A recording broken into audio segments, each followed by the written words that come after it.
জাতীয় নবম পে স্কেলের খসড়া আজ প্রধান উপদেষ্টার স্বাক্ষর ১.৪ অনুপাতে বেতন কাঠামো অনুমোদনের পথে বেতন ও ভাতা বৃদ্ধি দ্বিগুণ।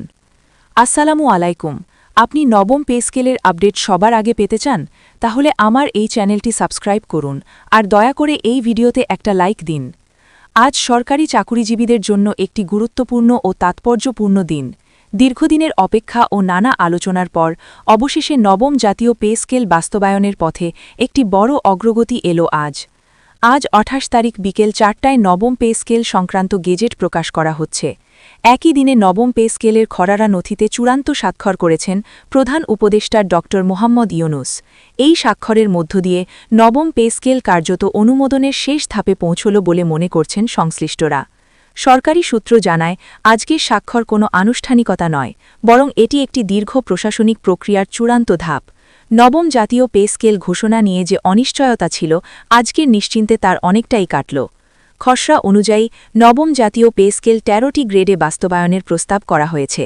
নতুন এই গ্রেড কাঠামোর মাধ্যমে সরকারি চাকরির বেতন নির্ধারণ পদ্ধতিকে আরও সহজ ও বাস্তবভিত্তিক করার চেষ্টা করা হয়েছে।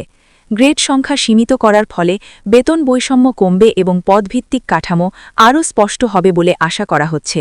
নবম পে স্কেলের আরেকটি গুরুত্বপূর্ণ দিক হল বেতন কাঠামো নির্ধারণের ১.৪ অনুপাতে বেতন কাঠামো অনুমোদনের পথে রয়েছে। এর অর্থ হল বর্তমান বেসিক বেতনের সঙ্গে নির্দিষ্ট অনুপাতে বৃদ্ধি যুক্ত করে নতুন বেতন নির্ধারণ করা হবে। এতে করে নিম্ন ও মধ্যম পর্যায়ের কর্মচারীরা তুলনামূলকভাবে বেশি সুবিধা পাবেন বলে ধারণা করা হচ্ছে। সরকারি কর্মকর্তারা বলছেন, এই অনুপাত নির্ধারণের ক্ষেত্রে দেশের বর্তমান অর্থনৈতিক বাস্তবতা, মূল্যস্ফীতি এবং রাজস্ব সক্ষমতার বিষয়গুলো বিবেচনায় নেওয়া হয়েছে। একদিকে কর্মচারীদের জীবনযাত্রার ব্যয়, অন্যদিকে রাষ্ট্রীয় ব্যয়ের ভারসাম্য, এই দুইয়ের মধ্যে সমন্বয় করেই কাঠামো তৈরি করা হয়েছে। আজ প্রধান উপদেষ্টা ড মোহাম্মদ ইউনুস নবম পে স্কেলের খসড়ায় স্বাক্ষর করার মধ্য দিয়ে সরকারের অবস্থান স্পষ্ট করেছেন। তার এই স্বাক্ষর সরকারি চাকুরিজীবীদের জন্য একটি ইতিবাচক বার্তা হিসেবে দেখা হচ্ছে। দীর্ঘ সময় ধরে আলোচনায় থাকা পে স্কেল বিষয়ে অবশেষে দৃশ্যমান অগ্রগতি এলো আজ। নবম পে স্কেল বাস্তবায়িত হলে এর প্রভাব পড়বে দেশের লাখো সরকারি কর্মকর্তা ও কর্মচারীর উপর। শুধু কর্মরত কর্মচারীরাই নয়, ভবিষ্যতে পেনশন ও অন্যান্য ভাতার ক্ষেত্রেও এই কাঠামোর প্রভাব পড়তে পারে বলে ধারণা করা হচ্ছে। যদিও পেনশন ও ভাতা সংক্রান্ত বিষয়ে আলাদা প্রজ্ঞাপন জারি হতে পারে। এতদিন নবম পে স্কেল কার্যকর না হওয়ায় সরকারি চাকুরিজীবীদের মধ্যে নানা ধরনের হতাশা ও অনিশ্চয়তা তৈরি হয়েছিল।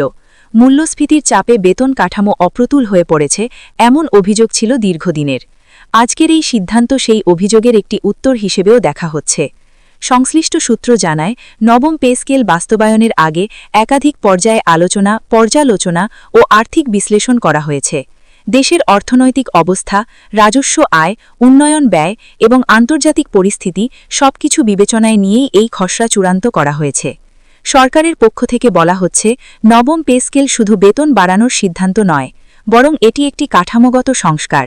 এর মাধ্যমে সরকারি চাকরির কাঠামো আরও কার্যকর, দায়িত্বশীল ও কর্মমুখী হবে বলে আশা করা হচ্ছে। অর্থনীতি সংশ্লিষ্টরা মনে করছেন, ১.৪ অনুপাতে বেতন কাঠামো একটি সমঝোতামূলক সিদ্ধান্ত। এটি একদিকে কর্মচারীদের জন্য স্বস্তি বয়ে আনবে, অন্যদিকে রাষ্ট্রীয় অর্থনীতির উপর অতিরিক্ত চাপ সৃষ্টি করবে না। ধাপে ধাপে বাস্তবায়ন করা হলে এর সুফল আরও বেশি পাওয়া যেতে পারে। আজ গেজেট প্রকাশের পর নবম পে স্কেল বাস্তবায়নের পরবর্তী ধাপগুলো দ্রুত সামনে আসতে পারে বলে জানা গেছে। বেতন নির্ধারণ সারণী, কার্যকর হওয়ার তারিখ এবং সংশ্লিষ্ট নির্দেশা পর্যায়ক্রমে প্রকাশ করা হবে বলে জানা গেছে। সব মিলিয়ে আজ ২৮ তারিখ বিকেল ৪টার গেজেট এবং প্রধান উপদেষ্টা ড মোহাম্মদ ইউনুসের স্বাক্ষর নবম জাতীয় পে স্কেলের ক্ষেত্রে একটি গুরুত্বপূর্ণ মোড় হিসেবে বিবেচিত হচ্ছে।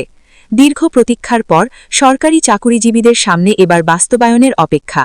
নবম পে স্কেল এখন আর শুধু আলোচনার বিষয় নয়, এটি বাস্তবতার পথে এগিয়ে যাচ্ছে।